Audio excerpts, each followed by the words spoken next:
No turning back.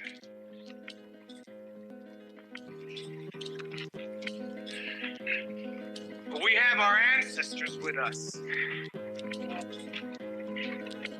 We're going to continue to dance with them, dreaming them, calling them, being them.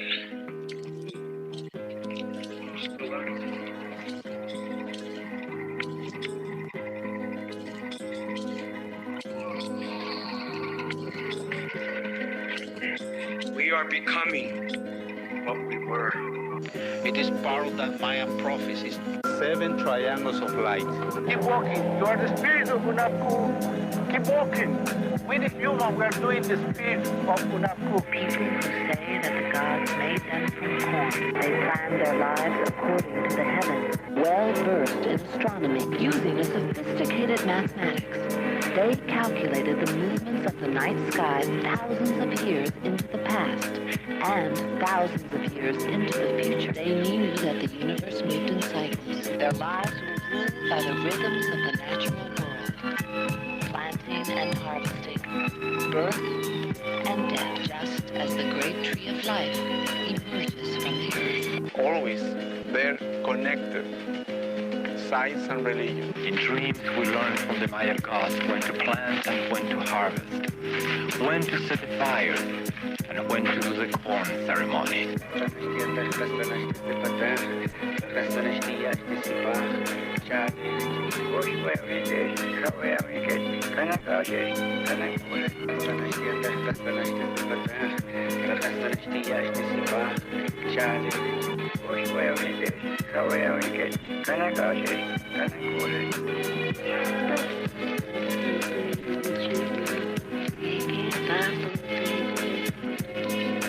What we're digging up, what we're coming up with is part of our history.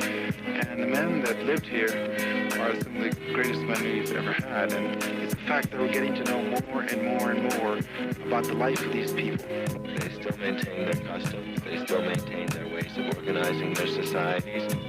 And it's very exciting to see how much of the ancient Maya way of life is still alive as well. Because American history does not begin in 1492 with Columbus. It begins in 200 BC with the first Maya king who wrote his name on a stone. What is happening now is the people who made these places, people like Yashpak or Bird Jaguar or Pakal, are getting back their voices. They are becoming real to us and speaking to the people of the 20th century about who built this place and why and what they felt and what they thought about the world. These are not anonymous people anymore. You are the spirit of Unaku. Keep walking. We the human, we are doing the spirit of Unaku. Yo, yo, yo. LA Natives community. Oh, Tlasacamatli, everybody. One more Sunday, gathered together. I want to introduce my producer, Armando. Yo, yo. My brother, Azomali. Aho, Jogi Sahasa. Hope that everybody here is having a really good time. You know, it's a blessing to be here with y'all. Absolutely. And my strong arm here. Oh, Tlasacamatli, everybody. Thank you, everybody that's going to be joining us today. We apologize for being a little bit late, but today we got the fire for you guys, you know, so we are all in prayer together. And every time that we gather here today, and any time that we sit down and share wisdom with each other and, you know, and share wisdom with you guys, all our viewers out there. So today we do have the sacred fire today. Tlasacamatli for everybody that's going to join us today. Aho. Azomali. Yes, sir. Man, it's a pleasure to have you on this podcast, brother. I'll tell you why. Because, you know, when you've been an artist for so long, you kind of meet artists that are developing, and then you meet an artist who's an advanced person, someone like you would call like a genius. That's the way I kind of see you. Oh, really? Really, just because of your style of writing. You know, I know your style of writing. Yeah. And I was inspired by it. I like the topics that you choose, and we'll get into that. But I wanted to start off with, where are you from? Because everyone automatically thinks you're from Los Angeles. No. That is a misconception. Although that's a compliment because I like the energy in Los Angeles, and the people in Los Angeles are very warm, a lot more kinder than where I come from. You know, but shout out to the people where I come from. You know, shout out to New York. Yeah. You know, Lenape territory. But yeah, I'm from a town called Freeport, Port Knox, New York. It's a town that unfortunately is very segregated. It has one side where the economically wealthy or the better well off are on one side of the train station, and on the other side is where the people of color, indigenous people, people of African descent, people that come and they migrate from their homelands. We are on the other side of the tracks. So, like, I guess when I grew up in Los Angeles, it was hard to see the rich people. Yeah, You know what I mean? Because they live so far away, and you were surrounded by so many people who were poor just like you. yeah, You know, so the way you describe it, I see like, wow, it's kind of hard to. It's get a little bit harder when you just live maybe not too far, maybe you take a walk down the street, and now you're in a very wealthy area, and yeah, being of color. You know, yeah. They got like paved roads. They got like a whole bunch of vegan places. They got like, like all these like healthy spots and whatnot. All we got is like 24-hour like, bugaftas, which is for those that don't know, the bugafta is like 2-4. In other words, it's a tobacco shop. So we just got 24-hour tobacco shops. You can go buy like your food too, a slice of bread, whatever you need for the house, all in the same store. You know. that's cool, man. I wanted to ask you, because when I heard you were from New York, I kind of went, whoa, that's interesting that you're into native culture because, us from the West Coast, we think of New York as progressive art, you know, I, I want to even say exploitive, like a little bit more in the sense of like taking something and running with it and just like proliferating it, like kind of like Los Angeles does, but Los Angeles has original people from here. You get what I mean? I see what you mean. So I was very fascinated that you were into native culture, your name, and you were coming from the East Coast. Talk about that. Well, all right. So my name is Nawat, Oh, and Oh, and when I had came across the name, to me it spoke to me and it resonated with me because my life is filled with chaos. But although it's always been filled with chaos, I've always maintained a sense of tranquility. So, my name Azomali means tranquilidad, peace in a certain sense, and I hope to set that kind of tone and vibration to wherever I go. Any space that I'm in, I just try to do what's spawned from my heart, and not try to get too much into my head when it comes to these things. And yeah, that's where the name comes from. And see, that's what I mean when you meet an artist who's a little bit more advanced. Not that it gives you an edge or gives you a priority over anything. It's just that some people learn quickly, right? They get it. They go, I need to shave off the fat right away so that I can start focusing on my message. Because once you take out all the stuff that maybe you thought you were into and now you're not, you know what I mean? Because that's what I meant. You were young. phases of an artist. Yeah, there's You go phases. through all the different phases. Absolutely, absolutely.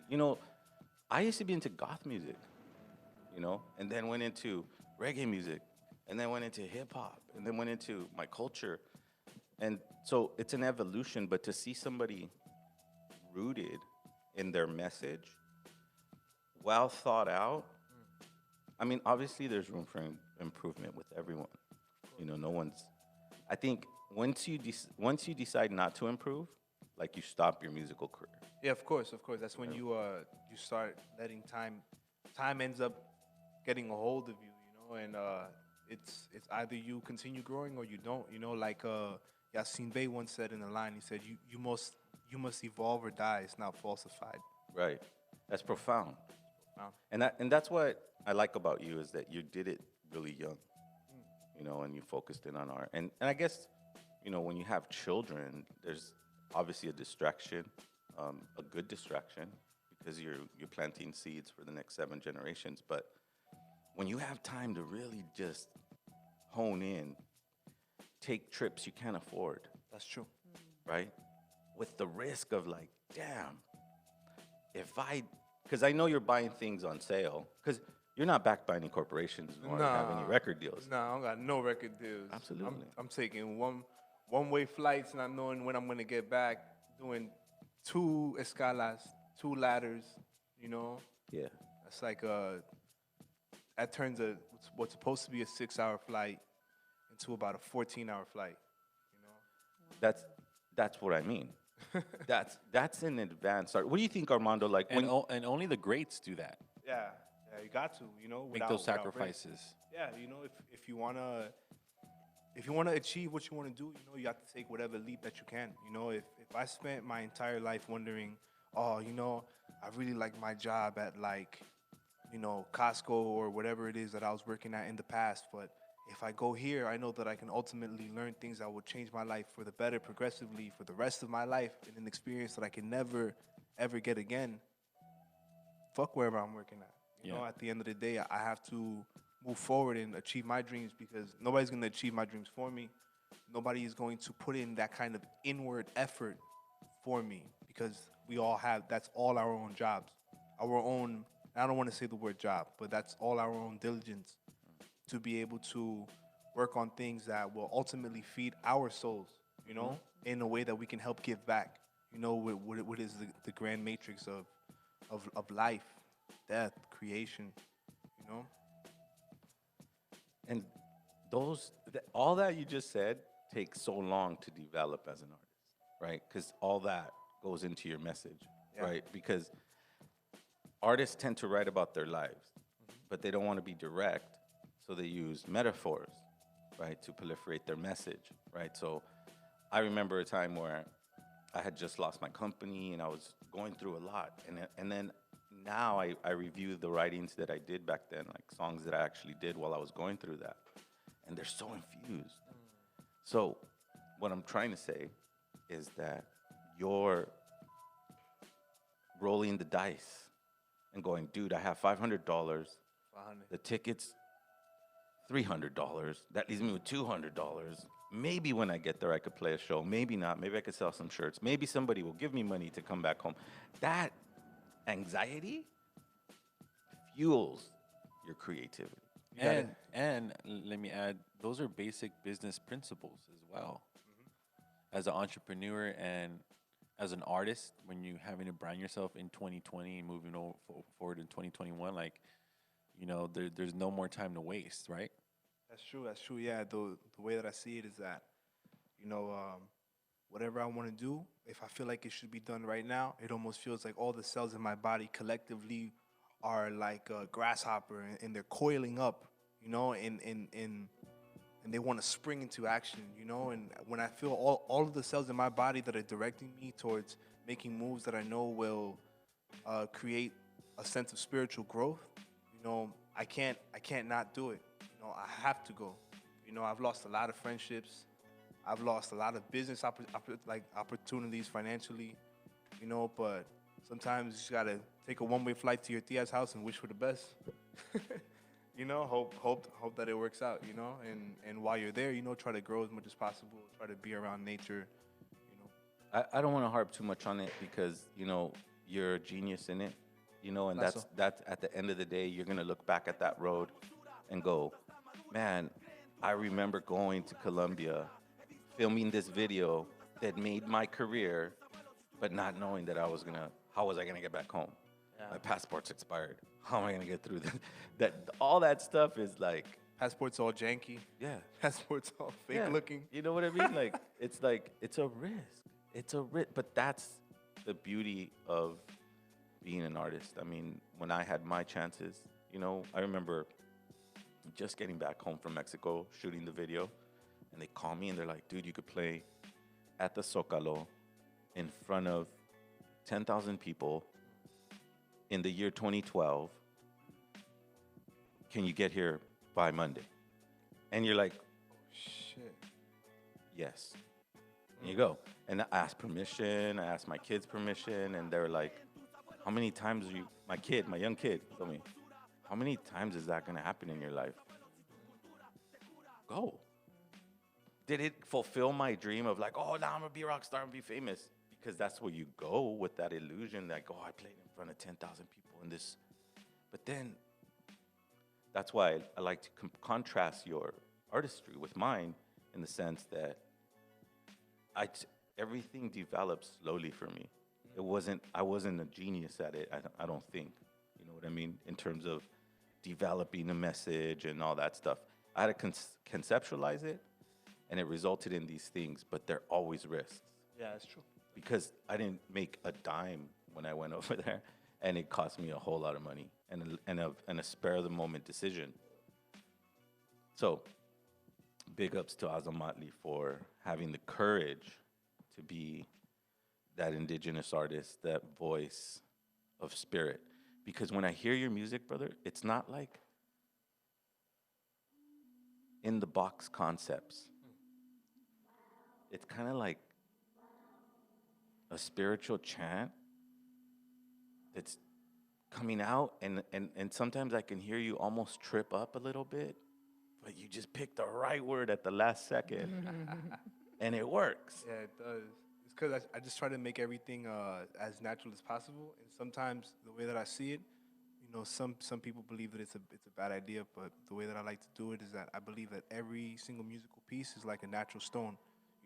Emeralds that come from Colombia, they have natural inclusions, and that's what they are. So when I do recordings and I do live freestyles, or when I make a song right there on the spot, I want to make sure that even the little mess ups get included, to bring a much more realistic picture or a diagram to the way that I work and the way that I do my stuff. I want to make sure that I don't polish too much.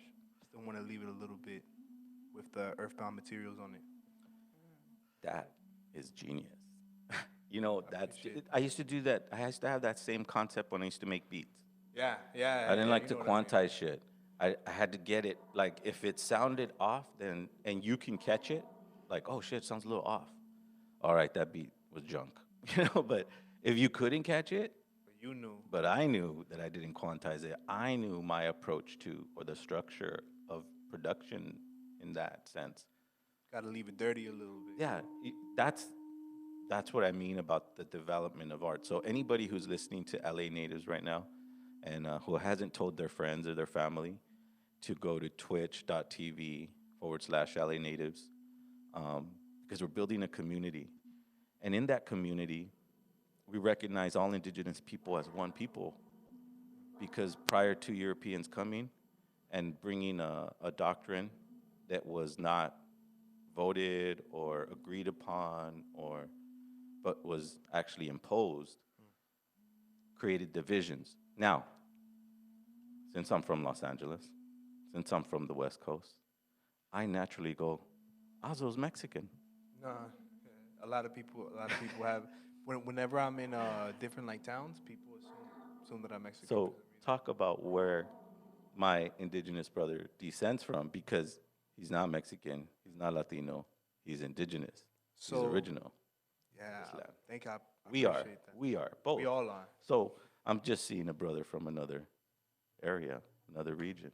Brother from another landmass, but still part of Abya-Yala, right. Turtle Island. Because we both agree that Mother Earth is sacred. Of course. We both agree that the water is sacred. Of course. We both agree that we should not pollute the air. Of course. Right. Yeah, for us, a lot of people in Colombia, the word Mother Nature, we call it Hichawaya. Hichawaya. La Madre Tierra. Hichawaya. Oh. Yeah, and all right, so I come from Colombia. I was born in New York, but my parents both come from Colombia. My father is from Bogota, which is Muisca territory, and Territorio Muisca en el Altiplano Cundiboyacense, part of Cundinamarca. But he grew up in Cali, Colombia. And my mother's from Medellin. Right there, for those that know, shout out to everybody in Medellin. Shout out to 360 Degrees Music Group. Shout out to Juan Chu, Clica, Clica Underground. Those good people out there, that I've worked with. And yeah, my mother's from Medellin, so I spent my time growing up in Medellin. Taking time out there for months, as a child. We're right by a barrio called El Guayabo, but we're in Itagüí, Santa Maria. That's cool. That journey. I mean, when you come from Los Angeles and then you see a plethora of indigenous people, but they come from different areas of Turtle Island. You automatically think they're the only ones you know who aren't Mexican, of Mexican descent, which is another word that we'll get into in the future podcast about how we're going to correct that issue. But what I'm trying to say is that, like, the people from Guatemala, you kind of know where they're from because of their height. And shout out to of Mexican descent with Tumex and Cholo Lancinco. Absolutely. Tumex is dope. Right. But anyways, so I wanted, to make sure that people know that you're not Mexican. You know, that you I've had to, come from New York. over explain. I've had to explain to people all the time, but you know what? At the end of the day, I never get upset because it's an honor, Right. because the indigenous peoples of Mexico, Mexico is birthplace to a lot of indigenous people that land in that territory. A lot of warriors, a lot of people who risk their lives every day. So it's an honor to be mistaken for anywhere in Turtle Island. Because it's a blessing to wake up every day being indigenous. It's a blessing every day to wake up being Afro-Indigenous. As once I found out that you were from New York and that you weren't Mexican, that's when I started going, wow, this brother's really influenced by Native culture, and not too many artists that I've known of, because we're in the West. Yeah. Native culture It's more proliferated. everywhere. It's Yeah. proliferated in this area of, I mean, all the way up to the west coast of Canada and all that. This whole west coast is all native. You can't get away from it. You can't get away from it. Yeah, you go. Yeah, like it. When I first came down here and I saw that there was like murals everywhere, and I saw murals of Tezcatlipoca or Tlaloc, on the side of the projects, or just like on the side of the stores, the corner stores, the delis. It just kind of blew my mind because New York is not as heavily indigenous influence. I had to learn about indigeneity my own way, and through a very personal journey with my father. And I'm blessed to have him in my life, because if it wasn't for him, I wouldn't have taken a lot of trips as a young child. Talk a little bit more about your dad. Yeah, exactly. That's what I was going to say. Can you share a little bit about that? Not so much go into deep details, but He's a very angry man. He's sometimes he can be a bit much. I love him though. I love him with all my heart. We've gone through a lot of shit together, and unfortunately, when I was growing up, my parents were separated already. So the little time that he had, that he would spend time with me, he would try to make the best of it. I'll never forget. He used to play this game called like Explorer or whatever. We used to grab a stick at the park and crack it, and it would be like a little branch, and we would walk around the park, and then he would point out animals to me and tell me, this animal's that. This is a turtle. This is a frog. This is a beaver. He would through that kind of that kind of game, he would kind of get me into nature. Whenever I would be sick, he would take me out. He would take me out for a ride in the park. And this wouldn't be like a park where like there's dogs. And I'm talking about, we would go to the woods, and that would be the park. Like we would just make our own little way. And that's something that I hold very sacred to me, because I believe that that's what feeds into my adventurous spirit. I never want to not learn something new. No matter how I'm feeling. I still try to make the best out of any kind of situation. the connection with nature. Yeah, and one thing about my dad that struck me when I was really young is that he told me that we're descendants of los Chibcha. And I didn't know what that meant. He would always say it, but unfortunately a lot of people in Colombia are detribalized and so far removed through Christianity and Catholicism that they know that they come from it, but they don't really embrace it. He used to tell me that he hates wearing yellow gold because it makes him look more Indio. Because as a younger individual, He used to call him Care Indio, Bati Rajado. They used to say all these, messed up phrases to him, and it forever, till this day, he's still he's just now softening up to the idea that he has, that he's embracing his his indigenous relatives and his descendants, just now, I've been kind of like talking to him about it, trying to see like how he feels about it. I never want to make him feel too uncomfortable. Well, Has he ever? Does he check out your music? Yeah, he does. He does. How does he feel about it? He thought that the song "Fuck Trump" was a little bit too much because he lives afraid for me because he knows that being black or being brown in the U.S. makes you a target to the police. And I've had a few run-ins with with the police department in New York. I don't know if I could say it right here, but I really don't like them. Absolutely. Freeport. well, I mean, yeah. You say what you want to Fuck 'em. say, though. Yeah, fuck Freeport Police Department. You heard? Those those a lot of dirty stuff happening in that police station. I know a couple of homies that got beat by them, tied up, left in the corner. I had one that used to try to stalk my social media. Told me that if I say anything about him, that he's yeah, but you know what? Fuck him. Because those powers can never oppress us to the point that it challenges our freedom of expression. Well, absolutely not. I mean, Sorry, I feel strongly about that. no. I'm glad that you showed the emotion. Everyone has their own issues with law enforcement or someone who follows legislation passed to kind of side on corporate things. That's the thing is that when Zapata and Villa were going through Mexico, the one thing they understood would really change the situation at hand or change things for them or their people is education. I agree. And it doesn't have to be an education that comes from a book or comes from a shaman or comes from a medicine man. It's the education of oneself having enough common sense and inner strength to survive in this environment. When we live in big cities, police officers are hired by corporations to do things, right? And so when we get into fights with them and little grudge matches and things that you just described, that's something, just because they're police officers doesn't mean they don't take things personal, and they don't have a human nature to them. But that neither here nor there, because they also don't go to sweat lodge. They also don't pray in the way that I'm sure you have prayed, and you have awoken your genetic memory, your sangre de los abuelos. That's evident. Because no one just comes off wearing this kind of a necklace. You not only do you stand out artistically, but your spirit kind of shines when you wear things like that. You're making a bold statement to who and where you come from. So talk a little bit about this.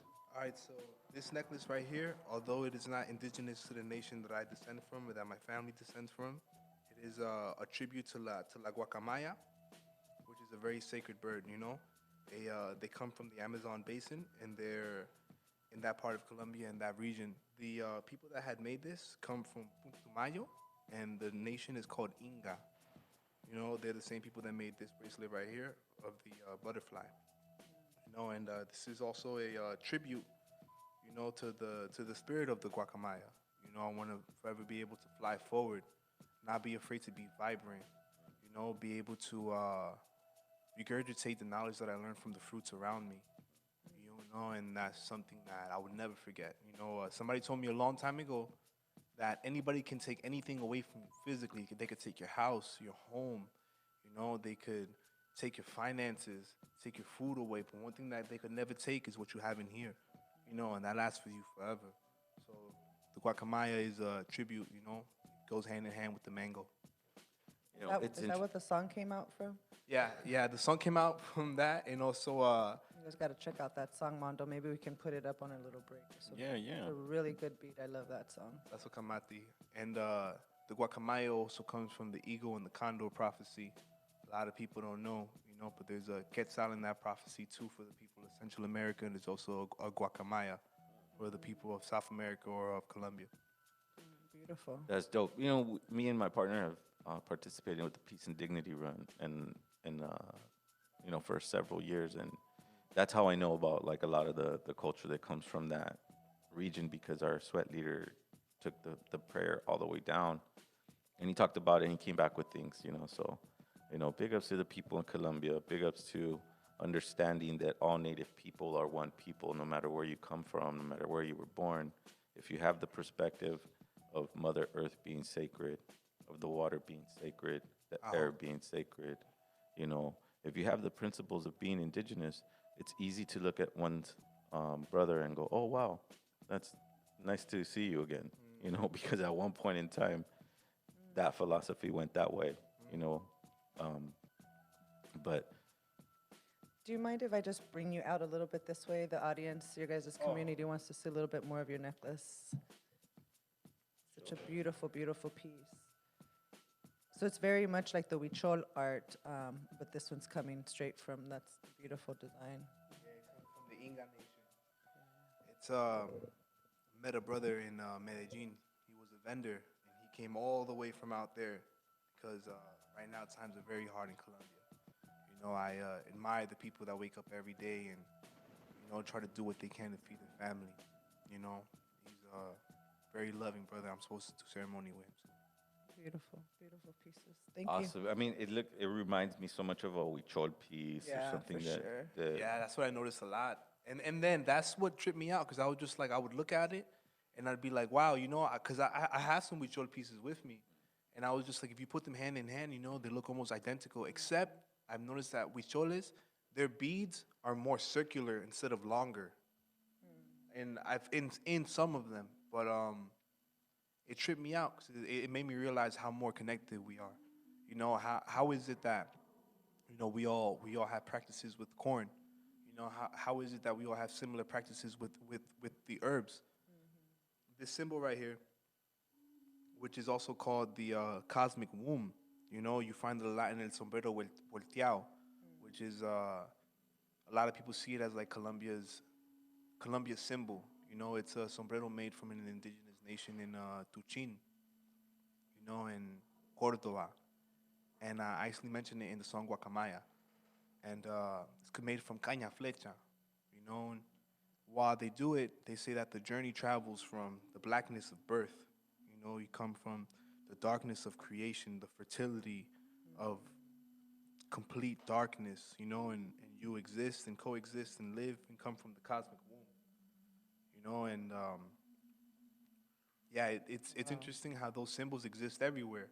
You see that in a lot of Mexica patterns, You see that in a lot of northern indigenous patterns, and patterns of Chile, Peru, the different tribes in Brazil. They all seem to have that same rhombus, which is a diagram of the womb, but of the womb of the cosmos, which is the fruit of all life. And I actually wanted to take this time to give you this, brother. Oh, wow.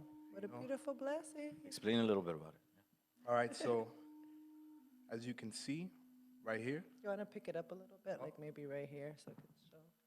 So as you can see right here, the cosmic womb is there.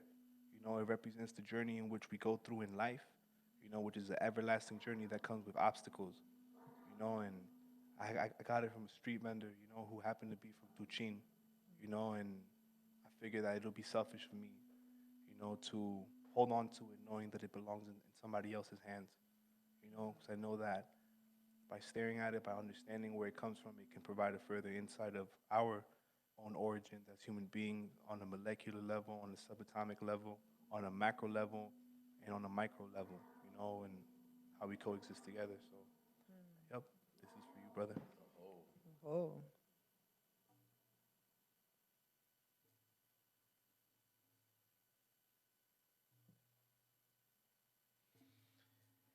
This is such a I'm honored by this gift.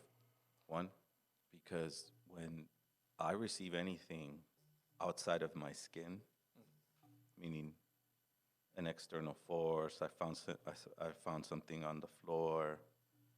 But when something is presented to you in that way, explained to you in that way, now it just becomes a piece of protection. You know, something that I would wear when I feel like I need this medicine to guide me and help me. And I just want to say thank you for that. And I accept that from the great creator, you know. Thank you for this gift, great creator. And giving it to my brother, Azomali, who is a profound artist. And I have a story. I mean, I'm the luckiest artist in the world, man. I didn't sell a million records. I didn't go on tour with P. Diddy. But I do get these really beautiful, beautiful, memorable gifts that I think I could pass down to my grandchildren, man. And I go, there was this one guy that came from Colombia who was a profound artist, who knew his message, who was so rooted in being who you are, a native, reclaiming himself through the fire of genocide. Yep. Right? And it's a genocide that we all endure, and somewhere or another it affects us. You know, this is also for all the children in the Chocó region in Colombia who suffer extremely from economic unfairness. You know, a lot of people like to reap the natural benefits or the quote unquote paradise factor that is Colombia, but giving back to the people is another responsibility that should also be equated. You know, I believe that if we're gonna enjoy the land and be there, you know, we should somehow find some type of way to tap in with those people. You know, whether it's people of El Chocó, whether it's the Huitoto from Las Amazonas, and Leticia, you know, whether it is the people who are from El Valle del Cauca or from El Cauca region. You know, I would also like to pay my respects to the CRIC, Consejo Regional Indígena del Cauca, which is a group of autonomous people fighting for their rights. You know, they're very similar, but different from los Zapatistas. And their colors is red and green, you know, and they fight every day. They did a national minga, which is they did a strike, you know, where they blocked entrances in Colombia in order to get their point across from the president, you know, to demand economic needs, to demand basic dignity and self-respect that the government has deprived them of time and time again, you know. So I want to really state that it's a blessing to be here, and I'm glad that I can be able to speak on these topics. Absolutely. I mean, the struggle of indigenous people is still going on. A lot of people try to think that just because you live in a Western society or you have a house and a car or whatever, that the historical trauma is still affecting you or your children, right? And right away, as indigenous people, we go, well, let's protest and tell the government that we don't like it and that it's not fair. And then we have to think with common sense and go, when have they ever been fair? Yeah, they're not. They're not fair. And name a part in history where they were fair. Never. You know, we constantly try to fit into the box of this society when we realize that we're not all the same shape. So how are we gonna fit into a box? That's what and, you know. And as an artist, you know, you want to go do out there. You want to go do good. You want to go change something, right? But then you go, how effective is this change going to be? Yeah. You know, if I'm still trying to live in the confines of a colonial life, what quote unquote Western life. Yeah, it's never. I mean, just because they change the name to legislation or change the name to military or whatever it is that they decide to change the name to, because they are very quick with that. You know, people in political realms or people who pass law. Yeah. Right. And, you know, I'm bringing this up because, you know, Colombia's, you know, the indigenous struggle of Colombia or the people of Colombia. And we still try to knock at their door and go, look, can you please be fair? You know, it's like, and they laugh at us and they go, you know, because they're systematically been that way for thousands of years. You know, their journey came from Rome, right? And Rome has oppressed people to the point of its own extinction. Wickedness. Right. So my point is that, put faith in whatever you want to put your faith in and go to the march or do whatever you have to do. But the strongest revolution exists within oneself. When you decide that the air, the water, the earth, and the fire are all elements that are on my side. And once we break the ego of thinking we can change anything in terms of the global aspect, because I don't come from the school of knowing more than the planet that I live on. You know what I mean? Like, it's so vast, it's so big, it's almost undescribable. And then you take that and you go to the stars that you were talking about, right? We're like this, we come from the darkness of the cosmos, right? And our ancestry, at least from the Mesoamerican perspective, they had a science explanation and a spiritual faith, right? Science, religion, but in a very different way. So all indigenous principles come together in that facet. And we know that it's a macro and micro journey. Yeah, it's all everlasting overlapping rhombuses over each other. Absolutely. So when the warriors come out and protest, it's the spirit that needs to be presented at that day. I agree. You know what I mean? I agree. It's the spirit, and it's to show the government that we're not afraid. Absolutely. And if we need to fuck shit up, we're gonna fuck shit up. Respectfully, disrespectfully. Yeah. I just think that with I don't know. Did you ever get into like the 2012 prophecies, or do you know anything about that kind of thing? Kind of. I don't want to speak on it because I'm not sure exactly which one it is. Right. Are you talking about the New World Order or the more about the Mayan prophecy of 2012? that the world was gonna end? Yeah. But I believe it meant a shift of consciousness.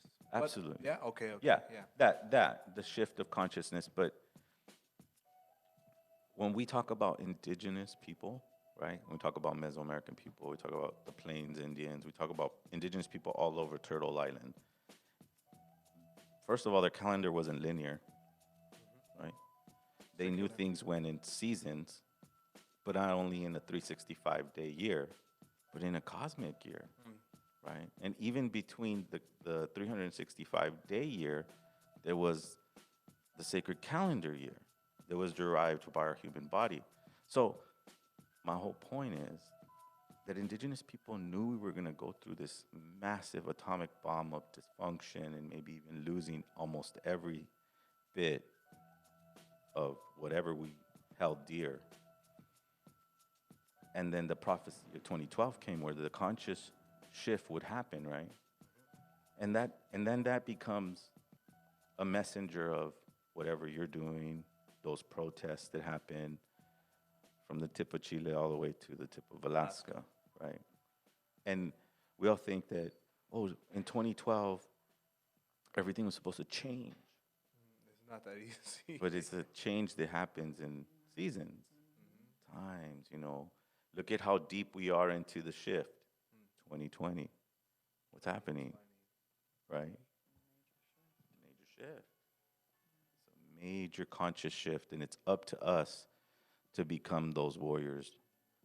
Protest in the most intelligent way, and in the most safe way for you and your children, not to satisfy your ego, but to push the prophecies of our abuelos forward into the new time where we all declared that the abuse of other people in the name of whatever legislation, doctrine, or book, or whatever you call your contract with our people is null and void. You didn't follow it from the beginning. So then why would we protest that? From the treaty that they gave your people was already fucked. Right? The treaty they gave my grandparents and my great-grandparents, they already knew how to take it away from them. Yeah, they already knew. Right? But our ancestors went, push forward, push forward, push forward, because the white man cannot sustain this forever. He will not sustain this. What do I mean by white man? Anyone who disrespects the earth, anyone who disrespects the water, anyone who doesn't have the consciousness of fire, which is nuclear energy, bomb making, the water. In Colombia, we call that arihuna. Arihuna, like Wasichu, right? Or Yeah, somebody yeah, of white descent, Yeah, that's white philosophical descent. that's a word in Wayunaiki. Right? And I say this not to offend anybody, not even white people, you know, because we are all global indigenous. That is true. That's right. That is true, and that's something that a lot of people don't think about. You know, everybody is indigenous to some region of the earth, whether it is a matter that they respect it or they treat the earth as so. Because you can have a mother, but if you don't love your mother as you, or if you don't love your grandparents, if you don't love your lineage, that's up to you, and just because somebody is indigenous of this earth, it also does not absolve them from indulging in the evils and the things that society gives us to further destroy the earth, So I've learned that painful lesson too. That's exactly right, because a lot of people go, it's a war on rights, it's a war on legislation, it's a war on this. It's not a war on that. It's a war on somebody not caring, just like the leaders and elites that don't care. If they can create a population that doesn't care just like them, then the destruction of the earth is a lot easier. People are going along with it, and if there's catastrophic repercussions from it, it could be panned off, and someone won't care, right? They'll just blame the earth. Exactly. They won't blame what's happening. Right. They'll take responsibility that you did this, that, and the other. It's crazy, right? That's people manage to gaslight Mother Earth. Exactly. Into being like, why? But when you create a population of that, then it's easier to pass legislation. Social norm. Yeah. Kind of like a law that was passed in that I thought was interesting, that passed in California. It's very controversial, and I don't want to get too deep into it, but just to put a little seed into your head where they're trying to normalize a child underage. I heard about that. And if they have sex with an adult, as long as the underage kid was consenting, that it wasn't breaking the law. It's a heavy subject. That's gross. Okay. I'm sorry, that's gross. This is real. Yeah. This is no. It passed already? This is no. I'm not sure. I hope. But the fact that it was fucking written. Yeah, the fact that was even some kind of discussion, to me it just shows how further down, And can I talk about this stuff?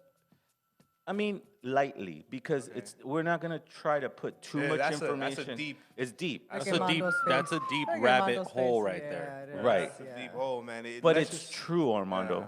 This is a written law. Yeah.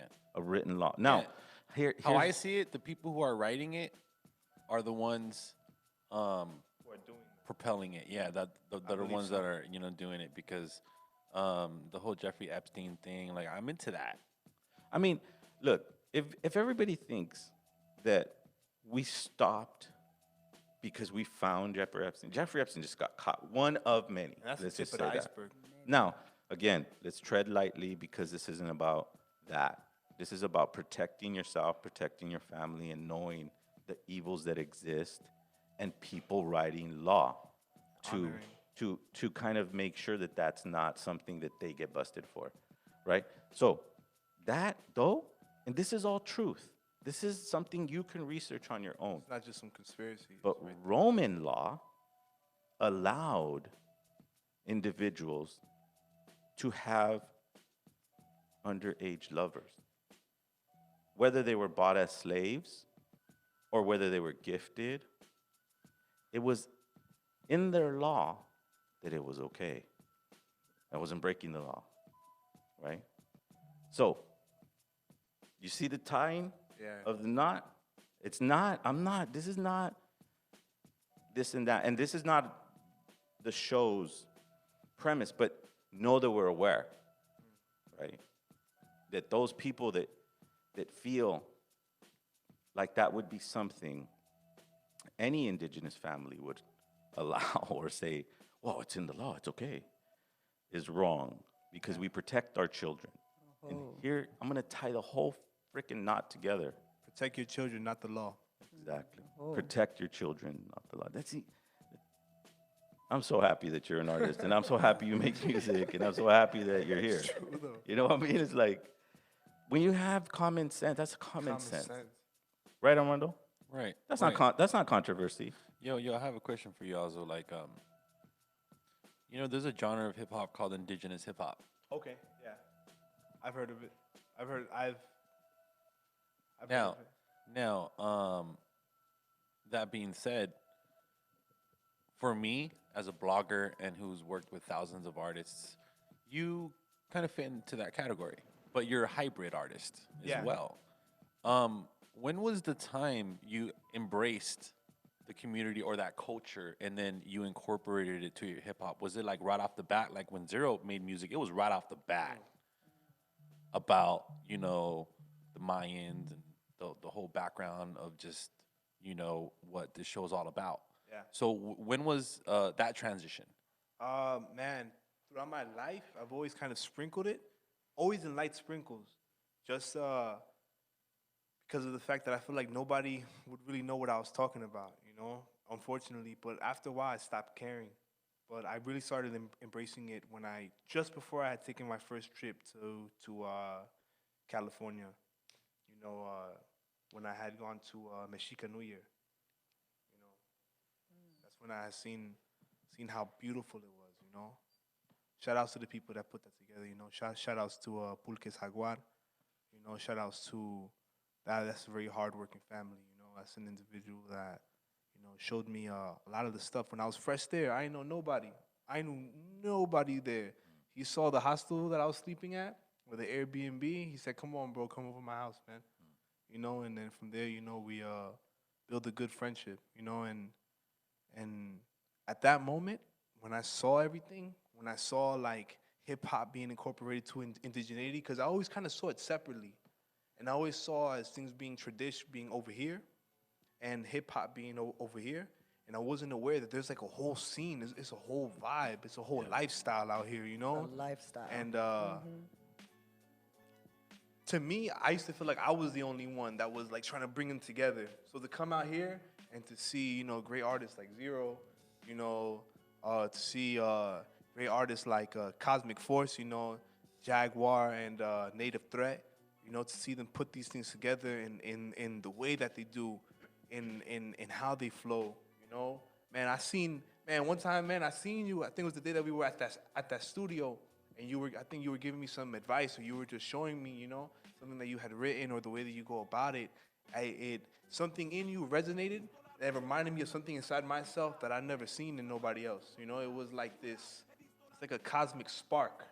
And it's just, time passes, it doesn't change. It just gets sharper. And I was just like, that's hip hop, that's indigenous. Hip hop itself is indigenous to its own way. Because the indigenous people that had been taken out of Africa created hip hop. Along with the people that had came from Puerto Rico, which were the Taínos, that whole cipher, that whole coexistence is like another metamorphosis or another version of tribal drums, That's why that's why when I hear trap music, I hear tribal drums.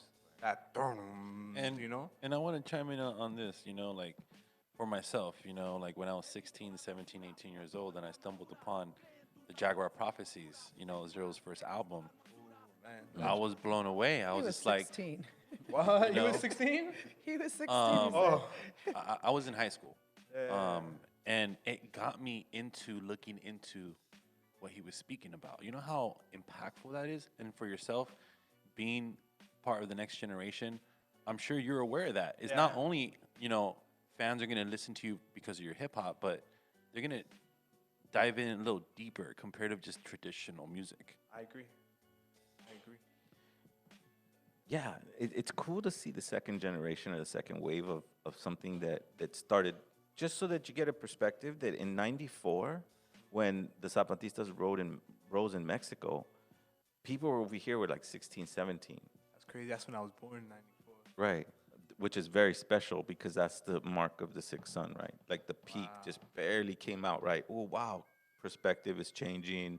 Indigenous people are standing up for their rights, and that happened in '94, right? It caught wind over here, and now people were going to Mexico and learning from the Zapatistas and bringing back messages and being more prideful in indigenous culture. What happened with El Vuh and myself was that at that same time we started discovering ceremony. And so when we started discovering ceremony, the writings came out and boom, the album's made and then we release it. And so you're not the only one. It's been a long journey because even before us, 10 years prior to that was Aslan Underground, right? So 10 years before that was Aslan Underground. So it's been a long road, and now that you're there in this pool, it's gonna be even better because I feel your message. I like the way you incorporate things, and it's just evolved what we did, right? And it's interesting how each generation interprets it a little bit differently. You know, like we got Yout, Big Yout, and then we have Yalito. Right. You know, two geniuses. You know, but the expression is the expression is a bit different. You know, but two, it's so interesting because it's so different, but it's so similar. You know, it's like oh man, I don't even know how to describe it. You know, it's like we're all different kinds of flowers. And what hasn't happened entirely yet was a clean unification, some sort of a song, reigniting the new fire of this movement. It happened with the release of any music that has been listened to. 10 more minutes? Okay. Yeah, so solidifying that genre and being a part of it, that's dope, man. Like, because, you know, to know that, you know, a brother like you is proud of being his lineage and had to learn it from an individual who you care about very deeply, but was scarred by it, right? Because that should have told you already, go get a fat Beamer, go get a big house, and, you know, don't think about being this. I saw the pain in his eyes. Yeah. When he would tell me about it, and I was like, there's something in that topic that I don't think anybody in the generation, in the family has ever peeked into. So I was like, you know what, let me do my own research and come to my dad when I'm a bit more educated on it. Yeah. You know, and that's in my album. There's actually a part where he talks to me about where the mangoes grow. No, I think that was me. It's all good. But if I may, you know, I would want to speak on that. You know. Yeah. So where the mangoes grow, right? The camera's on, right? I think so. Yeah. All right. So where the mangoes grow, the reason why a lot of people have been asking me why. What's your thing with mangoes? You know, like why? Like, are you obsessed with mangoes? Yes and no. I love mangoes. Right. You know, as a child, my dad used to take me out to eat mangos con limon. You know, and the mango itself, to me, I stumbled upon it, and I was thinking really long one day, because I was eating one, and I was like, man, this is so sweet and tender, you know. And then I thought about life's hardships. Thought about how mango trees grow in rainforests that people people destroy the culture that exists within the rainforest. You know, corporations come and pillage the land, you know, rape it of its resources, you know. And I thought, you know, how the mango to me symbolizes growth, wealth, not materialistic wealth, spiritual wealth, self-love, you know. And the mango tree grows inside of your heart, man, you know, and that's something that nobody can take away from you. You know, to me, it symbolizes dignity, self-worth, caring for oneself, caring for others. And, you know, once you look into your own heart and you see that that's where the mangoes grow, nobody can ever hold anything over your head. Wow. Nobody can ever make you feel like you need to, you know, go to them to provide something that you already have within yourself. So the mangoes grow in here. They don't grow nowhere else. And that's a message I'm going to say to the day that I die. And after I die, my future generations will say that message because I feel very strongly about it. That's dope because I had to figure it out.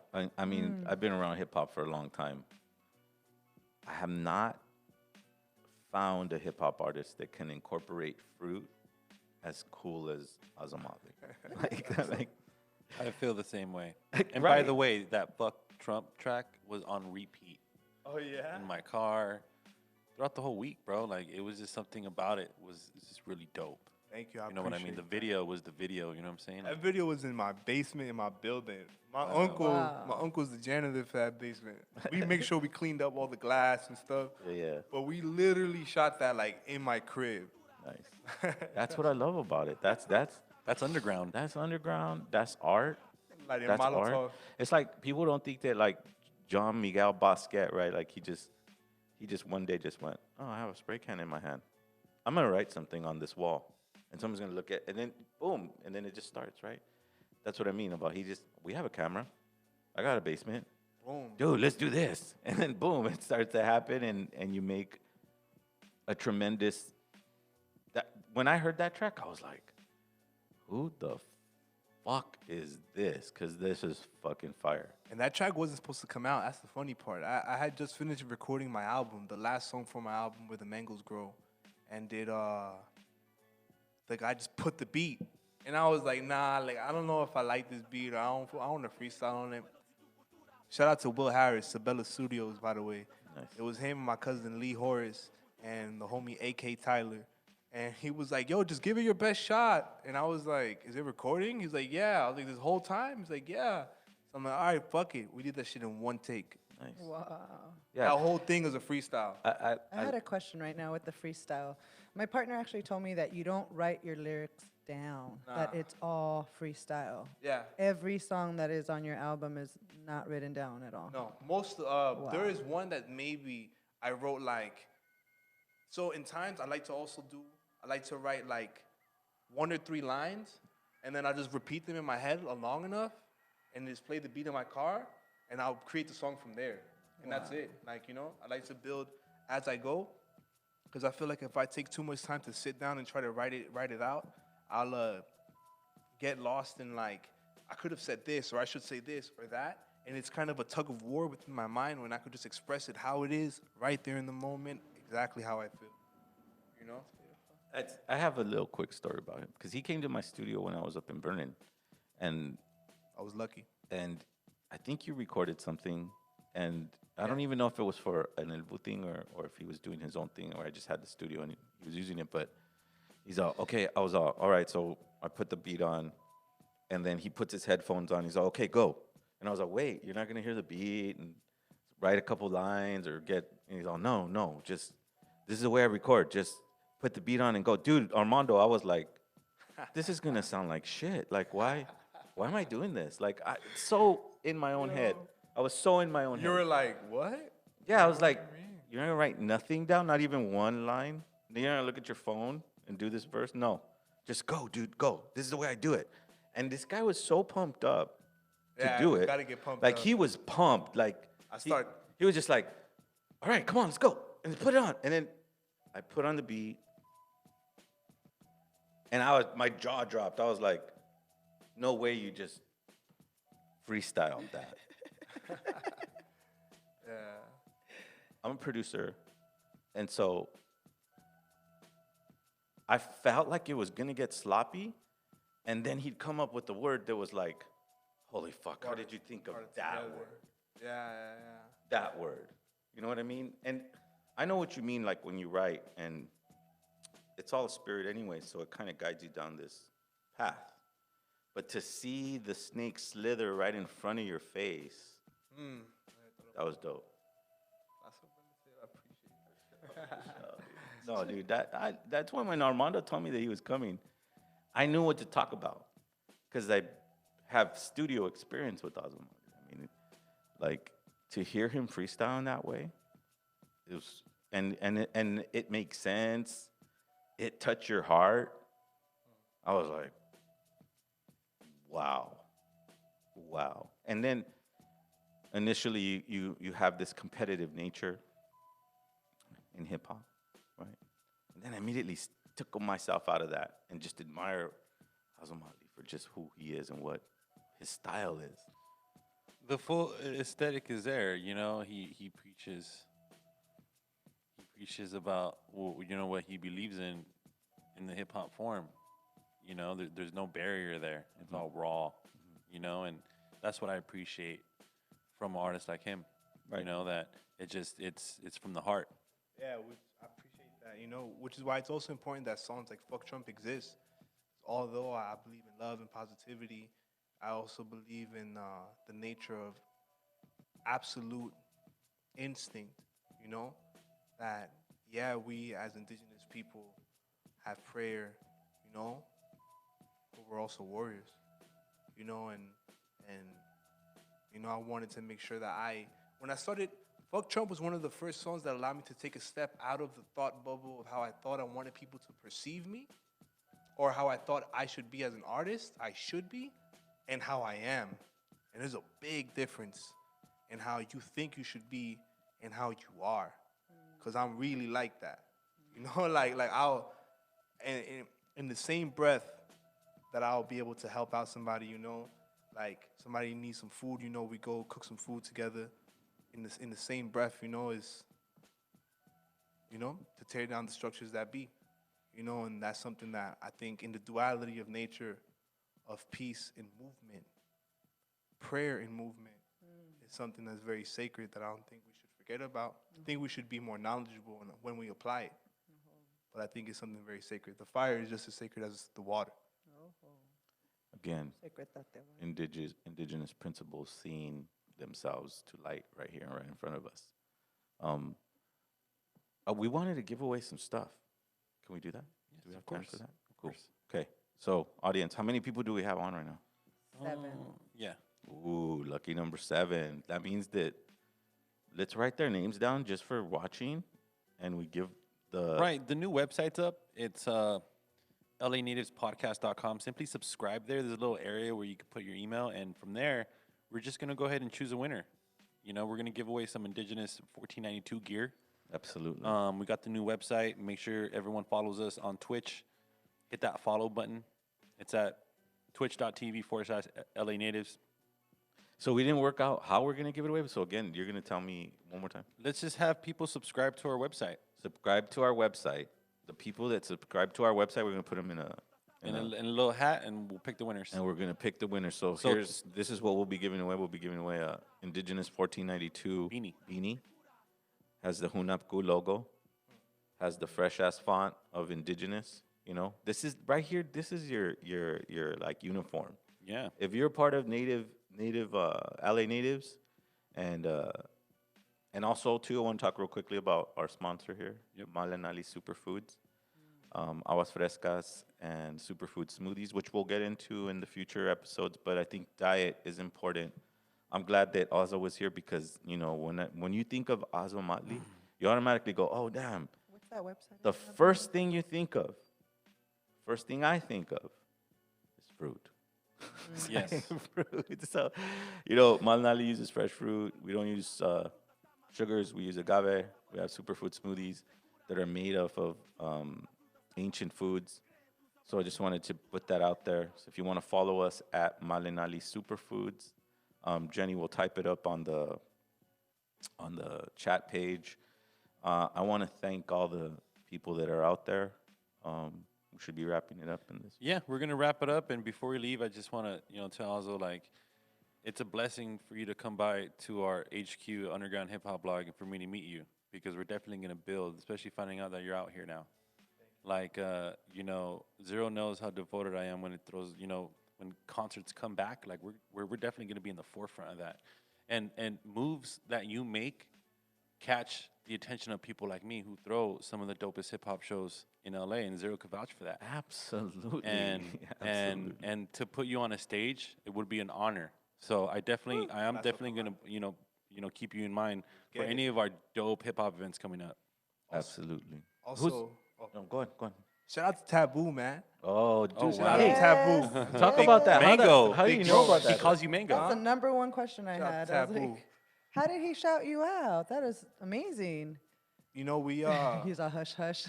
Nah, he's cool. That's a very in tune brother right there. to me, to me, I don't think he knows this, but to me, I consider him like big bro. You know, there's been times that we've talked about certain things, and he's described things to me that have shown me and given me insight into his views on the world.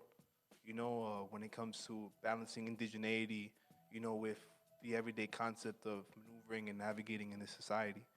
So I want to give a big shout out to that brother. Thank you for believing in me, you know.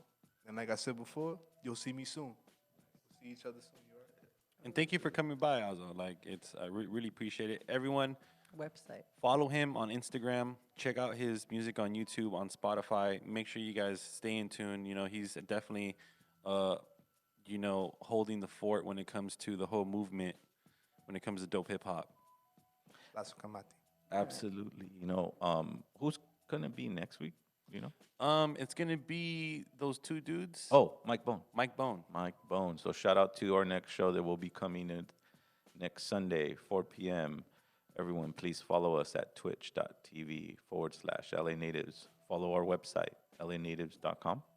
LANativesPodcast.com. lanativespodcast.com. And right there, you could subscribe, check out all of our prior episodes. We're gonna have a link for the superfoods there. I'm gonna put that up by tonight. Absolutely. And let's keep it moving. Really appreciate it. And remember, audience, those that subscribe to our website and actually just, you know, we're not even asking for money, man. We're just asking for the community to come together and that we can put out, so that Azomali, when he puts out his next track, it's an organized, no nonsense. You know, we want all of our family to be exposed to profound works of art. You know, and that's LA Natives. You know, indigenous people are profound artists who took a little bit of time or lifetimes to understand that the cosmos and the earth are like the heart and the mind, and that the trials that you face on this earth are not to punish you, but only to strengthen your soul, to make you the warrior that Azo was talking about. Because warriors, we tend to think of a warrior as a tough person, as someone that can inflict damage on another person. And he does that to protect this child. He does that to protect the abuela behind him. It's not done because he's powerful or egotistical. ego-based. Yeah, it's not based on ego. It's based on spirit. It's based on that ether that we can't see, that loke nawake, you know. And so that spirit, that energy is fueled by this brother right here, Azomali. I pretty much, you know, think that this brother has a profound message, and you should go follow him. You know, follow us at LA Natives. Shout out to undergroundhiphopblog.com. And we'll see you next week, next Sunday, 4 p.m. LA Natives, Tlazocamatli, Ometeo, Tonansin, Tonatu. Ometeo. Ometeo, Tlazocamatli, Ometeo.